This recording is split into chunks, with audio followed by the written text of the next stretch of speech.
group of fungi we're going to look at here is called the Ascomycota. These are fungi that have septate mycelium and sexual spores that are produced internally in what they call the ascogonium, or the cell in which these spores are produced. That would be your sexual spore. Now let's take a look at the way this works in the life cycle. We start out with the septate mycelium. If we start on the left-hand side, up on the top, you see cells that are what we call dikaryotic, meaning they have two haploid nuclei on the inside of. These dikaryotic cells, in this specialized process, begin to bend around. You get division where you create two cells.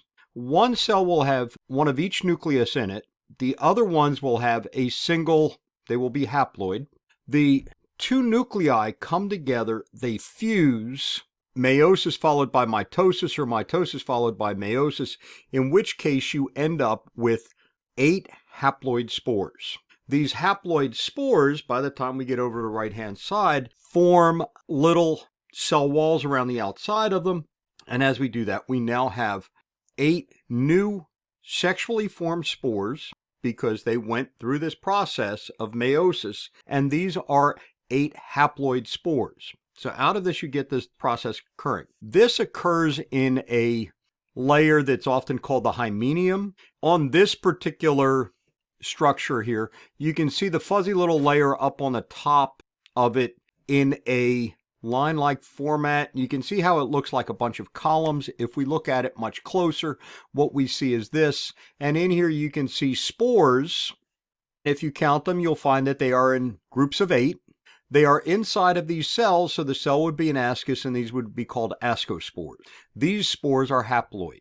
Now, when we see these things, they can produce a tremendous number of spores. These spores are then disseminated so they can propagate the fungal material. If we look at reproductive structures, these asci can be formed individually on the outside of things like plant tissue, or in the case of a yeast, what we've got is we've got single-celled. And in this case, we would call these a naked ascus. We can see in this particular picture, which is Taphrina deformans, this is something that grows on peach leaves. If you look at this, you can see where it's being colonized on the outside. Then up on the top, what you have is the production of these asci with the ascospores on the inside of it. So in this particular case, you're looking at what we would call a naked ascus. Here we have a cleistothecium. A cleistothecium has the asci scattered on the inside. It is closed, circular in shape, and the spores are released after it breaks open, and that would be represented by this. And you can see the asci on the inside where the spores are being formed. We could have a perithecium. A perithecium is flask-shaped. You can see the opening on the top. The opening is called an ostiole. It's a little pore out of which things come. And if we look at that in a photographic manner, we see something like this. And you can see the asci down at the bottom, and they all kind of point towards the opening in the flask. We have what we call an apothecium. An apothecium is open at maturity. You can see the layer in here of asci and ascospores. That would be represented by something like this. This is on a leaf, and what you can see in here is this structure is opened up, and that kind of creamy area on the inside is full of asci, full of ascospores. Or we could have what we call an ascocarp. An ascocarp is where the fungal tissue comes together and it kind of forms an amorphous mass. On the inside of these amorphous masses, we have the formation of the asci. You get a little chamber, and the asci get formed on the inside of that. That would be represented by something like this. This is really a mass of fungal tissue, and you can see the little things that almost look like little perithecia with little openings on the inside of each one of these structures. Each massive structure is called an ascocarp. So we've got 5 different kinds of reproductive structures that we deal with. When we deal with yeast, we talked about these. They normally produce naked asci. What you can see on plant tissue is you see that, and that causes what they call peach leaf curl. Or you can see something like this, where you've got individual little cells. They reproduce by budding. The budding starts out where you get this tiny little cell being produced from the mother cell. The tiny little cell is called a daughter cell, and then that will separate and it will be released, and it will grow from there. Out of yeast, we get things like bread, we've got wine, and all of these things come from yeast. This is a Cleistothecium, and you can see the asci on the inside of it. You can see how it's really made up of different fungal tissues. This is the Parathecium. This is a leaf spot, and on the inside of it you can see various ascocarps, and these would all be producing new spores. This is an Apothecium on a leaf. This particular type of leaf spot, we've got a video of this, and you can actually see these opening up. This leaf spot is caused by the fungus. Later on in the life cycle, it produces these little apothecia on the top. It gets wet, they open up. This is a grass with ascostromas on the outside of it, and you can see how the ascostromas are damaging the grass.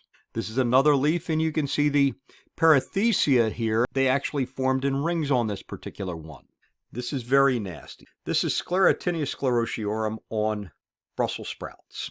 And you can see all the white mycelium growing all over, and you can see how it's destroying the tissue of the plant. And this particular plant never made it, and we eliminated it. After a little bit of time, it produces these dark little masses, and these are called sclerotia. They are small, they are hard, and they will drop off of the plant. They'll stay in the soil, and then under proper conditions, they will germinate, and they will produce an ascocarp out of the top of it. This is an ascomycete that was brought in by a student. You can see these little dark structures, which are stromas. They were about 1 centimeter or so in height. They were very unique, and when we started looking at them, we started going, what are they? We chopped them up and we put them under a microscope. When we did that, we could see these elongate hair-like things sticking out of the center. Those are basically what we would call setae. Then we saw these little structures that had these little septate spores on the inside of them. They were quite curious. When we increased the magnification on it, what we saw was this. You can see the clear outer shell on this, which is actually the ascus. The spores on the inside, which are septate, these are a form of septate ascospore. They were quite interesting. If we zoomed in on some, we actually found some asci that were in formation. The spores on the inside of this were not yet mature. You didn't necessarily see all of the septa in there. You could very distinctly see that there were about 8 spores on the inside of each one of these cells, which very characteristically put it up as an ascomycete. This is also an ascomycete. Sometimes you find this on wood. What you can see here is these little crusty areas. On top of them, you see the little pimple-like structures. Each one of those pimple-like structures is going to have asci underneath of it. This is what you would call an ascostroma. They are very unique like that. This one here is Morchella. This is an apothecium. If you look at the outer part of this, the brown area would be covered with asci that would have the spores on the inside. This particular fungus is an edible, absolutely fantastic. Again, what you're seeing here are different structures of ascomycetes. Some of these are plant pathogens, some of them are not. We find very interesting plant pathogens within the Ascomycota.